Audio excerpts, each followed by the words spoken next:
Hey, what's going on, sports fans? It is yours truly, TJ Jones. Welcome to the Gumbo Sports Podcast, brought to you by the State of the Saints Podcast Network. Thank you for choosing the Gumbo Sports Podcast. We talk about some of the hottest topics in sports here. I hope that by the end of the show, you subscribe to the channel, and I hope you enjoy what we got going on. On this edition, we're going to be talking about the NFL draft and wide receiver Quentin Johnston, the wide receiver out of TCU, and his draft stock dwindling.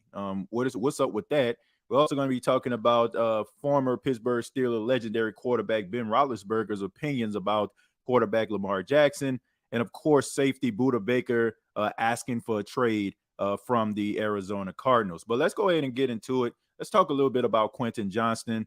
Quentin Johnston, of course, once again, a wide receiver out of TCU. He appeared in the national championship game, even though TCU got the doors blew off of them 65-7 by the Georgia Bulldogs.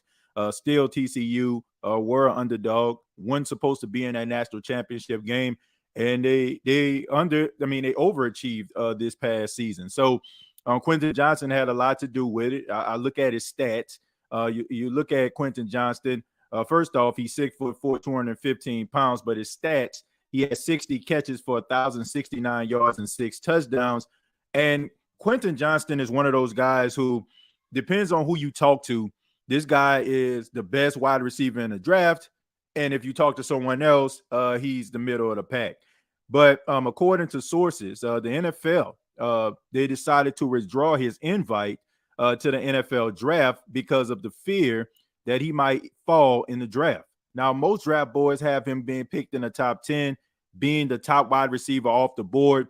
I did a mock draft myself here. I had him going to the Detroit Lions because I feel like he would be a really good possession receiver to go with guys like Jamison Williams and St. Brown. But the more you get into Quentin Johnston, the more it seems like people just are not in love with him. And I think it has a lot to do with the fact of him being his size, and also, Max Duggan putting up some big numbers with with TCU. And you look at this guy and you would think that he would have more touchdowns and he would have more yards than what he did. And, he performed well, in the semifinal game versus Michigan. He put up big numbers. He went over 100 yards. He had that big clutch touchdown run, of 76 yards. But when I look at throughout the season, there were many games where he didn't show up. You look at the game versus SMU, had 3 catches for 29 yards against Oklahoma. That was a big game. He had 4 catches for 41 yards. Kansas State, the first time around, he had 4 catches for 74 yards. Not too bad. But when you look at a guy who is supposed to be picked in the top 10, when you're evaluating a guy, you expect for him to just jump and leap off the screen. And there's been times where Quentin Johnston did not leap off the screen. Now, that's not an indication of what his NFL career is going to be like, because I feel like, when we're talking about ceilings and floors, I feel like when it comes to a ceiling, just evaluating Quentin Johnston, I think his ceiling is more like Michael Thomas. He's a guy who can win, those one-on-one matchup, the hand fighting at the line of scrimmage. He can get open, but when it comes to the floor, I can see a lot of things that I saw in a wide receiver, Kelvin Benjamin, a big physical guy, can catch those 50-50 balls. But, when he got to the league, he kind of just flaked out. Now, I don't know if the same story is going to be the same. I think when it comes to Kelvin Benjamin, I just think that he wasn't disciplined enough when it comes to his physical, attributes. Trying to be, healthy, trying to be strong, exercising and keeping himself in shape. I think that had a lot to do with it. I don't see the same things when it comes to Quentin Johnston, but for the first couple of years with Kelvin Benjamin, before, he had the issues, physically, he was pretty good, and I think that Quentin Johnston can be that guy. And I also feel like, if Quentin Johnston was to fall in the draft, even though some people might look at this as a bad thing, I don't look at it that way, because when you fall into the draft, sometimes it might become a blessing in disguise, because you find yourself going to teams that are really, really good. And it is not imperative that you just play right away and you can just kind of slowly develop into the wide receiver that you need to be. Going to the Detroit Lions, I feel like it would be a good spot for him because of his skill set and also just the offensive innovation that they have over there. They put up really big numbers last season. Offensively, Jared Goff is playing some of the best ball of his career. You got some really good wide receivers out there. You got some talented players all around you. So I think that would be a good spot for him. But if you go a little bit later in the rounds, like 20 to 27 or something like that, there's some really good teams that are offensively innovative and they can put you in a spot to succeed. So I don't think that Quentin Johnston is going to be a bad wide receiver. I think that Johnston is going to be a pretty decent. I think that, when you're getting picked in the top 10, teams expect for you to be that number one guy, the guy that's leading the league in receiving yards and receptions. But I don't see that for Quentin Johnston. But I don't think that, this guy, there's not a place for him. I think that, he can find a place on the team. Can he be that number one guy?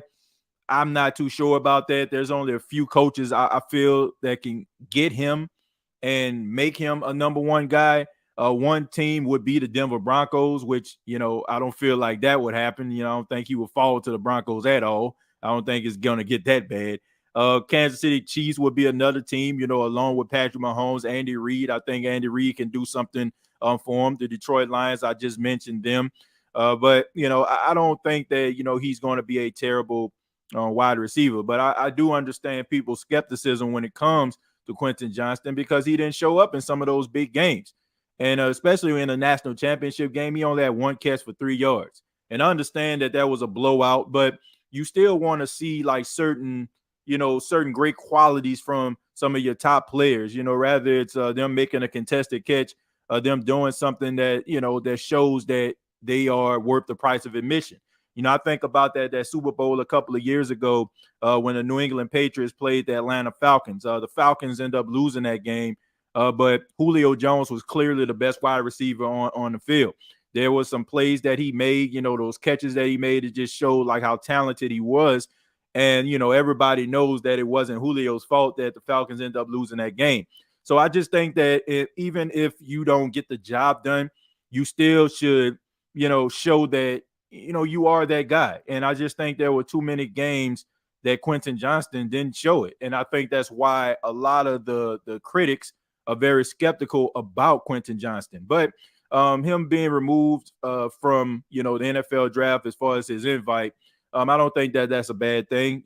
I think that should add a chip on your shoulder. The fact that the NFL doesn't believe that you're going to be picked in the top 15, that should require you to have a chip on your shoulder going into the league because they're saying in so many words, you're not good enough for us to, invite you to the draft. And we've seen this in years past where you have guys who think that they're going to go in the top 10, top 15, early first round, and they find themselves looking embarrassing on television. I mean, we've seen this with Geno Smith a couple of years back. Everybody thought Geno Smith coming out of West Virginia, putting up those big yards, was going to be a top pick. He ended up going into the second round. And, you also had like other guys like Aaron Rodgers in years past, but that was an indictment on him as a player, right? So I think that this should be one of those moments where, he looks at it and say, okay, you don't believe that I'm the best, then I'm going to show you that I'm the best. And no matter where you go, you put your best foot forward and show that you are the future of the wide receiver in the NFL. So I just think that Quentin Johnston not being invited to the NFL draft is not a bad thing. Okay. Sometimes those type of things can come as a blessing in disguise, but everything that I see about him, the measurables, the vertical leap, the 50-50 balls, the possibilities of really being a red zone threat, a chain mover for a team on third down. I think he checks all the boxes. Now, can he take his wide receiver talents to the next level? Remains to be seen. But I think that Quentin Johnston, there definitely is a place for him on somebody's team. But let's go ahead and move on. Let's talk a little bit about Lamar Jackson. Lamar Jackson, as we all know, still dealing with a contract issue with the Baltimore Ravens. Don't really know too much about it. I mean, it's a lot of hearsay. Some reports are saying that, he wants more guaranteed money. Some people feel like this is one of those things where because Lamar Jackson has like his own team, a lot of close relatives represent him. He's not a part of the status quo. What the NFL looks at as negotiating, getting a agent, agents working with the general manager, working with the owners. Maybe this is like maybe a slap on the wrist to him to show that, you're not going to go, outside of what we already established here. So we're going to teach you a lesson. I don't know. Okay. All I know is that Lamar Jackson is a talented quarterback. I mean, ever since he's gotten into the league, ever since he's became the starter for the Baltimore Ravens, they won a lot of games, and he even won league MVP. And I never seen this in my entire life where I seen a guy so young that shows so much promise. I mean, nobody, it seems to be paying that much attention to it or really looking at this as, something that's imperative to get him paid. But regardless, I feel like he's going to get paid by somebody. Like, I don't know if it's going to be Baltimore or someone else, but all I know is that he deserves to get paid. But I want to talk a little bit about Ben Roethlisberger, legendary Pittsburgh Steelers quarterback. Definitely is going to be in the Hall of Fame after 5 years of being out of the game. He had his own podcast. He got that going for him. Really good stuff, by the way. But he did talk a little bit about Lamar Jackson and how teams don't fear him as a pocket passer. With Lamar, you want to bring safeties down to help stop the run because you don't really fear Lamar's arm, his accuracy all the time. Sure. He's got a huge arm. He can make things happen when he scrambles and whatever, but you don't fear him just sitting in the pocket and picking you apart. Sure. So you can bring safeties down because you do fear him running because he's a different level runner. So as you can see, Ben Roethlisberger saying that teams don't fear him as a pocket passer. When I look at Lamar Jackson, I look at a guy that is just uber talented. I think people fall in love with his running ability, his ability to scramble. And that's honestly how his bread has been buttered, throughout his time in the National Football League. But you also see a lot of times you see Lamar Jackson making plays from the pocket. I've seen him make passes, down the field to Duvernay, to Hollywood Brown when he was with the Ravens. Mark Andrews, he's throwing passes to him. Rashad Bateman when he's upright. So you see him making plays from the pocket. I just think that, it's almost like running has become like his calling card, right? What he's being known for. And when you are known for one particular thing, people just seem to like focus in on that particular thing. So people just automatically just look at Lamar Jackson and just dub him as a running quarterback. But when I look at his stats, I've seen a lot of plays that he made from the pocket. I mean, you look at, his accuracy. I mean, he averages maybe about 63% completion percentage throughout his career. There's been times where he almost got to 70. He's been between 66, 67%. And, you're not going to be putting up those type of stats or those type of completion percentage numbers if you can't make plays from the pocket. I just think that people just get enamored with his running ability, which they should, because every time he leaves the pocket, he's a human highlight reel. I mean, he becomes a running back. I mean, he's shaking guys out of his shoes. He's running away from cornerbacks and safety, some of the fastest guys on the team. And people just fall in love with that. And now they just like, oh, well, Lamar Jackson, the running quarterback.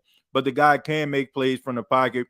I mean, I don't think that we would be looking at a guy like Mark Andrews the way that we are if Lamar Jackson wasn't throwing the ball to him. I don't think that we'll be looking at Duvernay as a down the field threat if Lamar Jackson wasn't throwing the ball to him. I don't think that Hollywood Brown would got the type of trade compensation. Well, they wouldn't have got the type of trade compensation for Hollywood Brown if he hasn't shown that he can make plays. And we know that the wide receiver position is a dependable position. You show how good you are as a wide receiver by the quarterback throwing you the ball. So the fact that Hollywood Brown is so well respected in the realms of the NFL as a receiver has a lot to do with Lamar Jackson. So how can you just sit up here and just say that, you can't fear him, for being a pocket passer? I would think that you would be more fearful of him throwing the football. Excuse me. I think that you would, because the ability to be able to run outside of the pocket, right? I mean, you're thinking that maybe it's going to be a RPO play, and it turns out to be something completely different, right? So, you have to take that into account. So, if he stands there and tries to make a play from the pocket, you would think that that would be considered unconventional to some of these other defensive coordinators out there. So he can pick you apart. I think that he's a much better pocket passer than people give him credit for. If you look at his numbers, they have increased every single year since he's been into the league. It took a little bit of a drop last season. I think it had a lot to do with the injuries that he sustained last season. But I just think that he gets better and better as a pocket passer, and I just think that people aren't giving him the credit for doing that, and I don't understand why. Lamar Jackson, no matter where he goes, rather he stays in Baltimore or rather he goes somewhere else, he is going to make a team better because of his skills at the quarterback position, not just running the football. Okay, I just think that that is the stigma that has been placed on Lamar Jackson, him just running the ball all over the place, but he can make plays from the pocket. You don't put up these type of stats. You don't put up the type of numbers he has over the years if you're just sitting around here just running the ball all over the place. I mean, I look at back in 2019, he had 36 touchdowns, 6 picks. 2020, he had 26 and 9. 2021, he dealt with some injuries. He had 16 touchdowns there. And then also this last season, he had 17 touchdowns, 7 interceptions there. So when I look at it, it's not like, he is falling off a cliff or anything like that. He's dealt with some injuries over the last couple of years, but he's still making plays from the pocket. He still has a high completion percentage compared to some of the other guys in the league. His QBR is relatively high. It's almost at 100. It was like at 94. So it's a lot of things about Lamar Jackson as a pocket passer.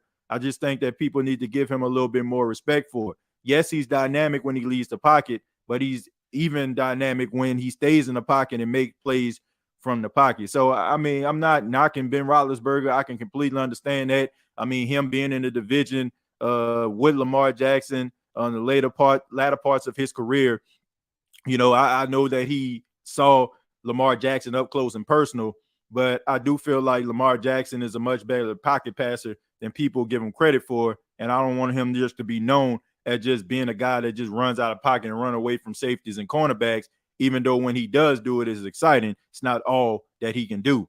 But hopefully, the Baltimore Ravens understand that, or some other team sees that, and they give Lamar Jackson the contract he deserves. Regardless of how you may feel about it, the guy definitely deserves to be one of the top paid quarterbacks in all of the league. Once again, he won league MVP, early in his career. You got to give a guy some level of respect for that. And I think that he should be compensated as such.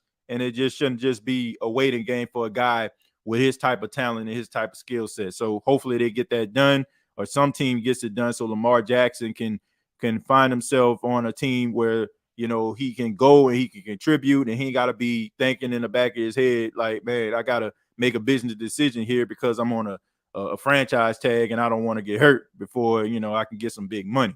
So hopefully everything works out for Lamar Jackson, a really, really talented quarterback.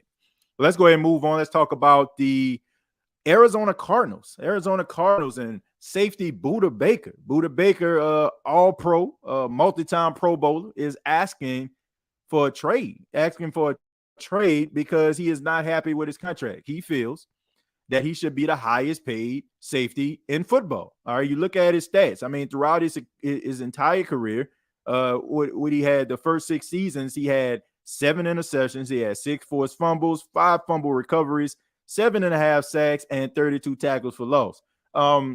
This stat line is just absolutely ridiculous. And when you look at Budda Baker, I mean, the guy is the undisputed leader of the Arizona Cardinals, especially since Patrick Peterson has been removed for the last couple of years. You look at like him on Hard Knocks and stuff like that, him in the locker room being that fiery leader for the team. Guys, kind of perk up a little bit every time he speaks, the respect that he has in the locker room. You want to make sure that your stars and the guys that are the cornerstone players of your team are happy. And, from what he has been doing throughout his career, I definitely feel like he deserves to be the highest paid safety in the league. But I also have seen a trend here when it comes to some of these top NFL players. It seems to me that they have been putting these news stories out here about them requesting a trade. And I don't know if it's because they want the fan base to like get up in arms and get upset with the ownership or get upset with the team in general because these players want to leave. I don't know if that works or not, but maybe putting a little bit of sweat on the faces of the front office of the organization, these players feel like it will make business happen a little bit more rapidly. But I just know that these organizations, they have egos, man. They have a level of arrogance about themselves, and they also look at what the future holds when it comes to them bending to certain players, bending the knee, if you will. Because next time another player may be faced with this type of situation and they do the same thing, they may feel like they are going to get paid. So a lot of these organizations may look at this like, I don't know if I bend right now, then I might have to bend later on. So I don't know if this works or not. All I know is if you're an Arizona Cardinals fan, you definitely don't want to see Budda Baker leave. You definitely want to see him continue his career with the Arizona Cardinals. Now, do I feel like he's going to get traded? I don't think so. I don't think that he's going to get traded because here's the thing, man. When you look at the Arizona Cardinals, you really don't know what you have right now in Kyler Murray. Kyler Murray, a lot of, I guess, maturity issues that people have been putting out there about him. Don't know how true that is. But when you have those type of stories out there about your quarterback, the leader of your team, you don't know what direction you're going to go in. You don't know if Kyler Murray is going to end up being an MVP candidate or he's going to be one of those guys that kind of, flake out towards the end. And if that happens, you're going to have to bring in another guy who is probably going to be young and inexperienced, and you need your veterans to be able to rally around this young quarterback or this young team in order for them to be able to reach their full potential and them not to feel so pressured to be the guy right away. I think that the recipe for any young player, any young quarterback is a good defense and solid leadership in the locker room. And that is what Budda Baker provides you. And not to mention great production on the field. I just don't get why when guys exceed expectations, when they go out there and they perform at a high level, why is it so hard for these teams to pay these guys? I just don't understand it. I don't understand you looking at a guy like Budda Baker, you're looking at his stat line. He started 82 games, and he's a multi-time All-Pro. He's a multi-time Pro Bowler. He's always in NFL top 100. Why is it so hard for a team to actually want to pay a guy like that? Does he deserve to be the highest paid safety in football? Absolutely. Because without him, you're not going to be the same defense. Without him, you're not going to have that leadership that you need on the defensive side of the football.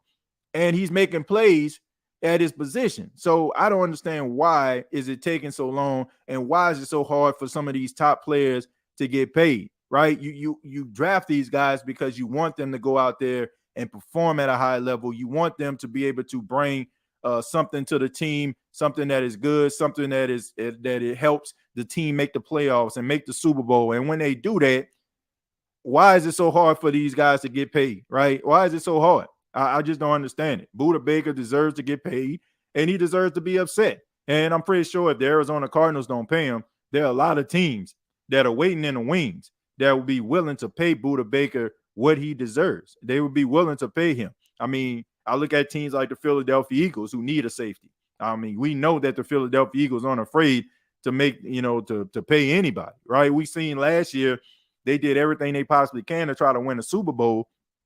They came up a little bit short, but throughout the season, Howie Roseman was continuing to find guys, right? To sign guys like Linval Joseph and Ndamukong Suh and all the James Bradbury. He came back and he really did everything he possibly can to try to make sure that his team was as formidable as possible. And I think that you're going to see other teams doing the same exact thing when it comes to Budda Baker. So the Arizona Cardinals, if they were smart and everything that we've been hearing when it comes to Kyler Murray, unless, it was just put out there to kind of put him in his place, I don't know. But all this stuff that we're hearing about him, you would think that you would definitely want to put Budda Baker, on your payroll and make him the highest paid safety in order to keep him on your team, just in case things don't go right with the whole Kyler Murray situation. The guy deserves to get paid. once again, another guy who exceeds expectations, another guy that plays at a high level, and teams are playing hardball with him. If the Arizona Cardinals are smart, they will pay Budda Baker and give him what he deserves. Finally, I want to talk a little bit about something that's near and dear to me. Look, I'm a Saints fan for everybody that may not know that. If you don't know, I was born and raised in New Orleans, grew up a Saints fan, been a Saints fan my entire life. And there was a story that's been making its rounds. It was a comment from former cornerback Adam Pac-Man Jones. Adam Jones was a really good cornerback in his day, especially during the time when he was playing for the Tennessee Titans. Really good when he played for the Cincinnati Bengals. Heck, man, I mean, even the nickname of Pac-Man Jones, that's actually the same nickname as my son Paxton. I named him Pac-Man. Pac-Man Jones, of course. So, I've always looked at Pac-Man Jones, always had a lot of respect for him, like what he did even, in the world of professional wrestling. But he made some comments about the New Orleans Saints and their defense and their secondary, and saying that they're one of the worst in the league. And he was saying that they gave up a lot of points, and it was a lot of controversy that came behind it, because Saints fans and some sports fans were wondering, where was he getting his stats? Because if you look at the New Orleans Saints, their secondary is ranked one of the best in the league when it comes to points allowed, and also being able to defend against the pass. I mean, a team averages 184 yards. That's pretty doggone good. When you look at players like Marshawn Lattimore, Bradley Roby, Paulson Adebo, Lante Taylor, the Honey Badger, Marcus May, I mean, it's a really good secondary, on paper. Now, I'm not one of those Saints fans that are delusional. When the Saints first started the season, they did look a little bit sketchy when it came to the secondary, but I think that had a lot to do with Dennis Allen not putting these guys on the field quite often in the offseason, allowing these guys to rest, allowing these guys not to really, take part in preseason. Hopefully the situations and how slow they started last season would change the minds of Dennis Allen, and maybe, get those guys on the field so they can develop chemistry early. But they did start the season off relatively slow. But as time went on, they was pretty good. And I think that it's a testament to how good they actually were, was the fact that they were one of the worst teams when it comes to turnovers last season. I mean, what they had like 4 turnovers as a secondary, but they still were able to allow teams to only average 184 yards passing. So I don't understand where Adam Jones gets his information from. I don't know if he's looking just at I seen like another video. He was looking at the box scores and saying, oh, they allowed 26 points or they allowed 27 points. But there was so many times in which, it was, the offense may turn the ball over. It was a pick six. It was a fumble recovery for a touchdown. It's so many different things that go into some of these box scores and what the scores are at the end of these games. And I don't think it just solely falls on the feet of the offense or the defense. And in this case, I don't think it just falls at the feet of the defense. There are several nuances that took place that I feel like that Adam Pac-Man Jones is not thinking about. So I don't think that you can just look at the end of the game and the score and say, oh, the defense allowed this and that and the third. And I also don't think that you can say that a team is one of the worst in the league if analytics and numbers don't back that thing up. So I also offered Adam Pac-Man Jones and opportunity. I won't say opportunity, but I asked him to come on the podcast to talk a little bit about his stance on the Saints defense. Why does he feel this way? Where is he getting this information from? Has he watched the games? Because I just don't understand, like, how can you look at these numbers analytically and these analytics show that they're one of the top secondaries in all of football, but you're saying that they're one of the worst. I mean, I just don't understand it. So I don't know if he saw it. I don't know what he's watching. Or, I mean, I have to concede to him the fact that, he has played at a high level for multiple years in the National Football League. But I'm just wondering to myself, where did he get this information from? And why is he, so, so adamant on trying to convince people that they are that bad when, like I said, the numbers don't prove it. So I'm inviting Adam Pac-Man Jones on the podcast to discuss and talk a little bit about his stance and his feelings on the Saints secondary and why does he feel this way. And hopefully, we be able to break this down and maybe come to a level of understanding where I can understand where he's coming from, and hopefully he can understand where people like myself are coming from as well. But thank you all so much for checking out the Gumbo Pot Sports Podcast. Really do appreciate it. Ask that you subscribe to the channel, youtube.com. Search the State of Saints Podcast Network, or you can search the Gumbo Pot Sports Podcast. You can also follow the Gumbo Pot Sports Podcast on Twitter at Gumbo Sports Talk. That's Gumbo Sports Talk. You can follow me on Twitter at TJAY Jones 8. Thank you so much for tuning in. And until next time,